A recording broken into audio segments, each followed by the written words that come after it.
T twenty ক্রিকেটে যেন সাকিব রিয়াদদের দেখানো পথেই অনুসরণ করছে শেখ মাহিদি। টি-টোয়েন্টি ক্রিকেটে সর্বোচ্চ ম্যান অব দ্য ম্যাচ হওয়ার রেকর্ড এক সময়কার বিশ্বসেরা অলরাউন্ডার সাকিব আল হাসানের দখলে। সর্বোচ্চ ৪২ বার ম্যান অব দ্য ম্যাচ নির্বাচিত হয়েছেন সাকিব আল হাসান। এই তালিকায় দ্বিতীয়তে অবস্থান করছেন মাহমুদুল্লাহ রিয়াদ। ২২ বার ম্যান অব দ্য ম্যাচ নির্বাচিত হয়েছেন রিয়াদ।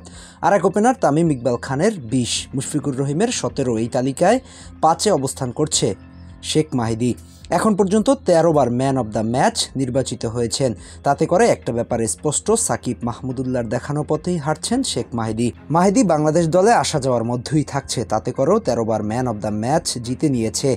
ওকে সময় দিলে দেশের হয়ে ভালো করবে, একথা বলার অপেক্ষা রাখে না।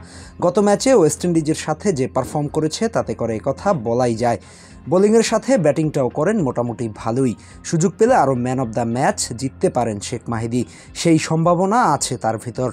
সাকিব মুশফিক টি-টোয়েন্টিকে বিদায় বলে দিয়েছে। নতুন করে এই রেকর্ড ভাগাভাগি করার সুযোগ তাদের সামনে নেই, বরং মাহিদির এই রেকর্ডকে চ্যালেঞ্জ জানাতে পারেন। এর জন্য ভালো পারফর্মের বিকল্প নেই। শেখ মাহিদির পারফরমেন্স নিয়ে হয় না তেমন কোনো আলোচনা, কিছুটা আড়ালে আবডালেই থেকে যায়। ভালো করলে নেই তেমন কোনো মাতামাতি, কিন্তু সমালোচনা করলে ছাড় দেন না সমর্থকরা একদমই। একটু এই দিক থেকে ওই দিক হলেই উঠে সমালোচনার ঝড়।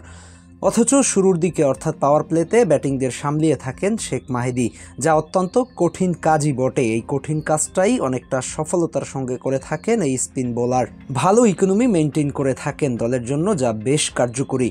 সাথে ১৫ থেকে ২০ রান করার সামর্থ্য রাখেন শেখ মাহিদি। আরও বেশি সুযোগ পেলে এই ফরম্যাটটায় নিজেকে অনেক দূর নিয়ে যাওয়ার চ্যালেঞ্জ নিতে পারেন মাহিদি। বড়দের রেকর্ডে ভাগ বসাতে পারেন। আপাতত সাকিব কিংবা মাহমুদুল্লাহ রিয়াদের রেকর্ডের দিকেই ছুটছেন তিনি। ভবিষ্যতে বাংলাদেশ দলের হয়ে আরও বেশি অবদান রাখুক মাহিদি, আরও বেশি ম্যান অফ দ্য ম্যাচ জিতে নিক। সমর্থকরা বর্তমান প্রেক্ষাপটে তার উপরে ভরসা রাখতেই পারে। হাসনাইন খান, স্পোর্টস টাইমস।